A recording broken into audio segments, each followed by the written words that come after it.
Hello everyone, I'm Eliza Osmo, artist and illustrator, and in this video I want to talk about an iPad Pro.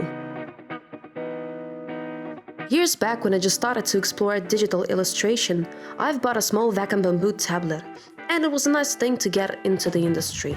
Not too good to be the main working tool though, but that's how I made the first steps into my future work. Then I tried Samsung Galaxy Note and some other tablets, but they were not working professional enough for me too. I realized that I need something to make illustrations faster and improve my art quality, so I got Wacom Cintiq 13 HD. And it was totally amazing. Wacom are really good at making professional drawing tools. You can change the computer, connect the tablet, install drivers, and continue drawing. That's the way I was working until the wild iPad Pro appears. First, I wasn't even sure if it's worth buying. Set a 9.7-inch iPad Pro next to my current 13-inch Wacom Cintiq, it's smaller, but it has bright IPS screen with true tone, so my eyes don't get tired from staring at it for 5+ hours a day. And there are a lot of free or cheap really helpful apps for professionals, such as Vecteezy, Adobe Draw, Adobe Capture, Autodesk Sketchbook. Let's start from Autodesk Sketchbook.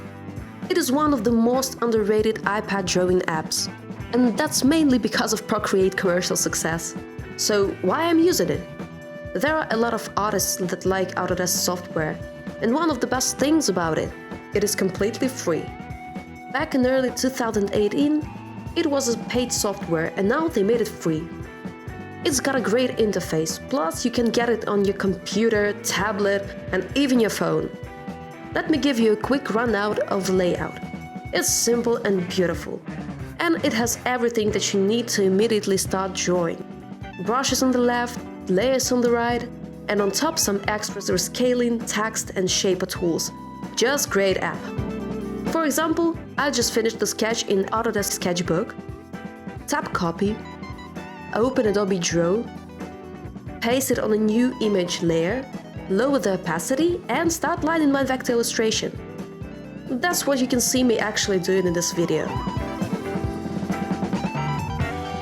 Adobe Draw has way less tools than Autodesk Sketchbook, and it allows you to exactly draw in vector. You could play a bit with the brush settings, but I'm a round brush person, so I turn off pressure sensitivity and begin drawing. When finished, just tap the top right export button, choose Adobe Desktop Application, Illustrator or Photoshop, and if you're logged in Creative Cloud both on iPad and your computer, it will open up automatically. For me, I find it more comfortable to use Export as PDF feature. Tap Export, send to Creative Cloud as PDF, and so you can open and edit your illustration from Creative Cloud in any software that supports vector file editing. And I am not mentioning Adobe Sketchbook app because it has a bit limited features. But I often use Adobe Capture to create unique color swatches from everything that surrounds me by simply taking a picture.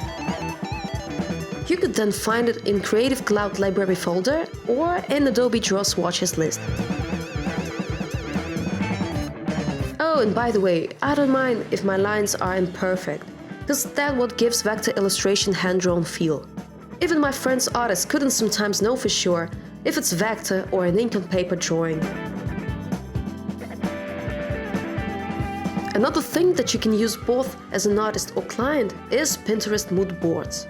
And by mood board, I mean creating a folder with references in Pinterest app that could be easily used and edited by artist and client. Leave comments and discuss how the final product should look. Just open the folder, tap Share, choose nickname, email, or send link to any messenger, and voila! Or you could simply use Pinterest in a split-screen mode to scroll through references and sketch or take notes. iPad Pro was created with a thought on artists, and I find drawing in it really satisfying.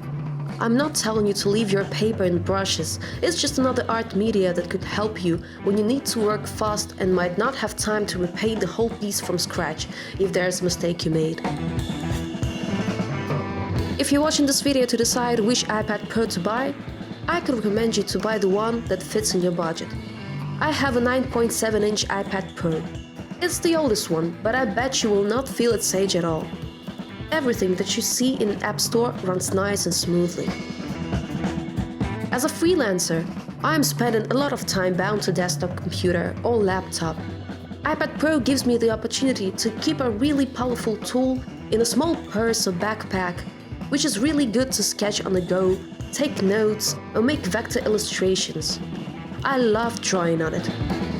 There are so many little features in here, but still, you will need your computer to reorganize files or finish your vector art.